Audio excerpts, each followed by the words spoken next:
En línea, Carlos Sánchez Berzain. Carlos, ¿cómo está usted? Buen día. Buen día, mucho gusto, un saludo. Gracias.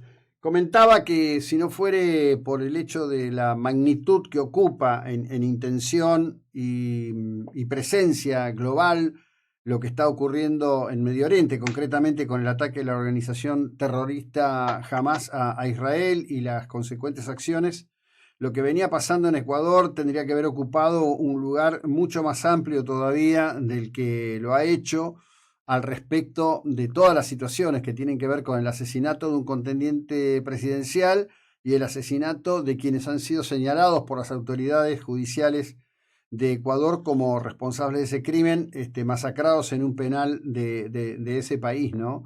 ¿Qué escenario de lo que enfrenta Occidente y las democracias en el mundo?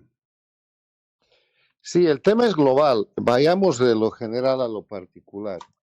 En el tema global, el ataque de Hamas contra Israel es un ataque contra la humanidad. Este no es un tema que puede ser considerado una cuestión bilateral entre este grupo terrorista palestino e Israel o una cuestión local. Esta es la segunda expresión armada, el segundo foco de lo que yo denomino la Primera Guerra Global.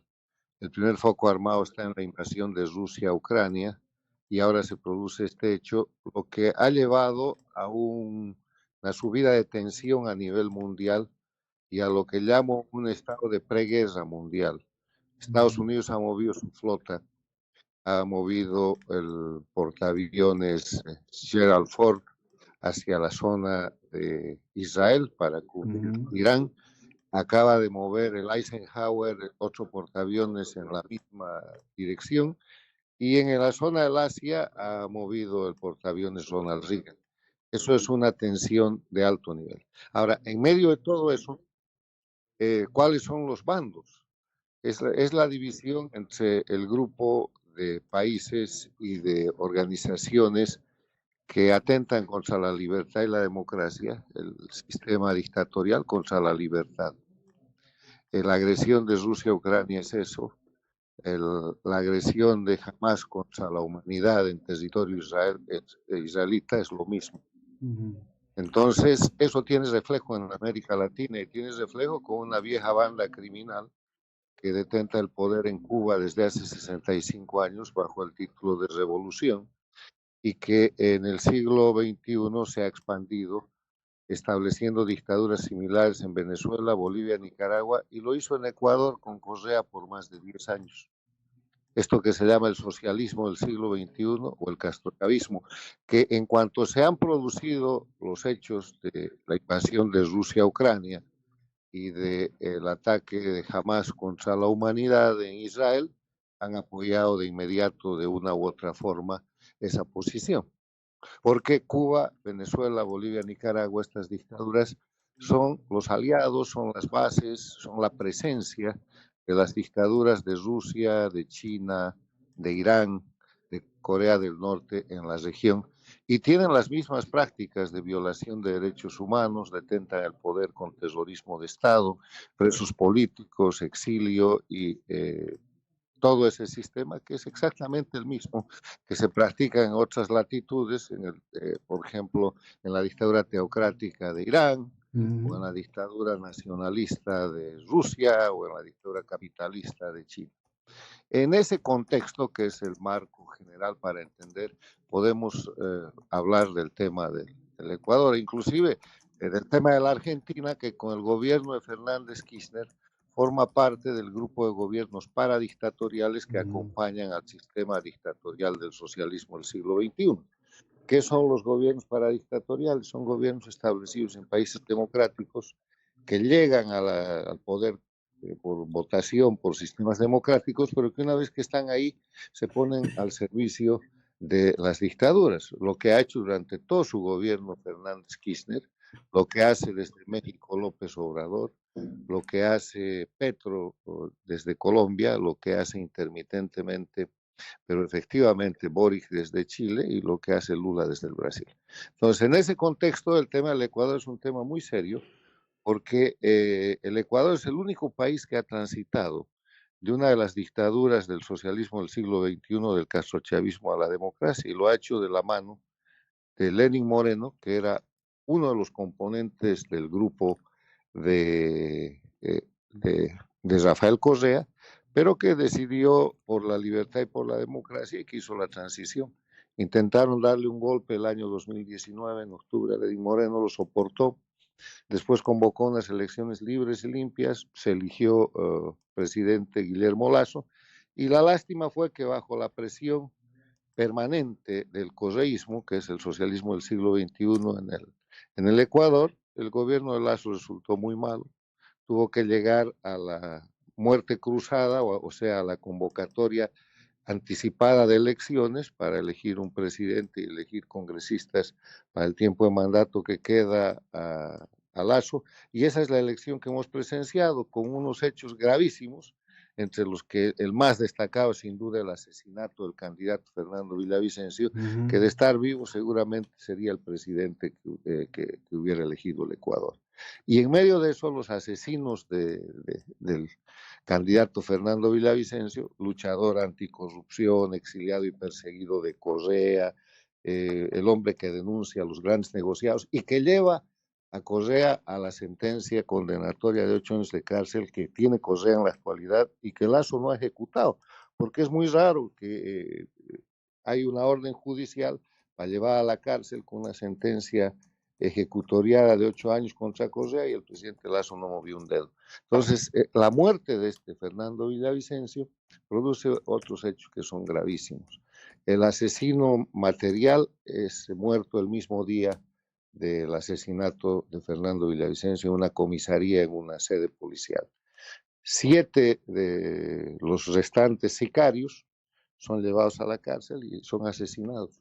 Uno en una cárcel, 6 en otra cárcel, o sea, se eliminan los elementos materiales del asesinato para cubrir a los autores mediatos que obviamente señalan al castrochavismo, al correísmo o al socialismo del siglo XXI, que de esa manera hace crecer la candidatura de su candidata Luisa González, que es la que disputa la segunda vuelta con el ahora presidente electo Daniel Noboa. Ese es el Ecuador. El Ecuador tiene el gran desafío de llevar adelante con Daniel Noboa un gobierno que permita una transición, consolidar la transición a la democracia, atendiendo básicamente el tema de la seguridad y el tema de la no impunidad. La no impunidad que tiene que ver con la ejecución de la sentencia que hay contra Correa y su grupo que está haciendo todas estas presiones de desestabilización en el Ecuador y encontrar obviamente a los autores mediatos o autores intelectuales del asesinato de Fernando Villavicencio. Sí, ahí, bueno, tiene una gran tarea Novoa por delante, del cual hoy algunos analistas, en particular de medios de la región andina, Perú, por ejemplo, el propio Ecuador, están diciendo que encararía una política muy parecida a la de Bukele, ¿no? Algunos lo ponen en tono de alarma y otros lo ponen en tono de esperanza. Habrá que ver cómo. Bueno, miren, Bukele es un éxito. Le puede gustar a alguna gente o no, pero Bukele, en el marco de la democracia y en el marco del cumplimiento de la ley, está aplicando la protección a su ciudadanía y el Estado de Derecho. Ahora, si en ese escenario hay cuestionamientos o reclamos, El Salvador sigue siendo una democracia y para eso están los mecanismos. Lo que pasa es que a Bukele le están tratando de armar una muy mala prensa que viene desde el crimen organizado y que viene desde el socialismo del siglo XXI, porque no hay que olvidar que Cuba, Venezuela, Bolivia y Nicaragua, además de ser dictaduras, además de fomentar el terrorismo y de estar aliados con todos estos grupos criminales del mundo, son narcoestados. Y un narcoestado se define como aquel país en el que los funcionarios del gobierno, haciendo uso de sus potestades, participan del narcotráfico, o sea, actúan dentro del narcotráfico. En Bolivia, Evo Morales es el jefe de las 7 federaciones de productores de coca y de cocaína. ¿Qué más se puede decir? Cuba es un narcoestado desde la década de los 80, cuando Fidel Castro hizo alianza con el narcotraficante colombiano Escobar Gaviria y el boliviano Suárez Gómez, y cuando lo descubrieron fusiló al general de la Guardia, al coronel Ochoa. pero siguió siendo un narcoestado y ahora ha repuesto ese sistema, teniendo como plataforma principal a Venezuela, que está dirigida por Nicolás Maduro, jefe del cartel de los Soles, un cartel de narcotraficantes que tiene 15 millones de dólares por su captura por la justicia internacional por tema de narcotráfico. Y en Nicaragua, donde se lava y se hace la ruta para el narcotráfico. O sea, no hay que olvidar, las dictaduras del socialismo del siglo XXI son narcoestados y en consecuencia tratan de hacerle la peor propaganda posible a los gobiernos que frenan el crimen, como el gobierno de Bukele en El Salvador. Bien.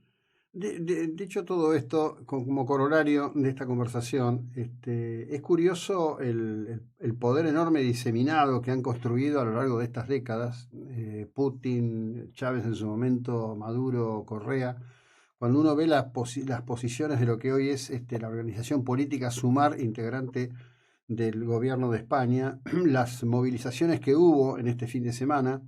El presidente Macron hace minutos ha dicho que pide un procedimiento urgente para expulsar a aquellos que tengan, digamos, una condición de vinculación con el extremismo.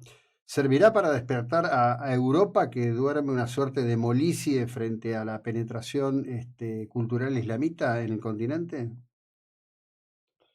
Europa está atrapada en lo que en algún momento en el siglo pasado fue el gran experimento de socialismo de izquierda que trataron de hacer en América Latina.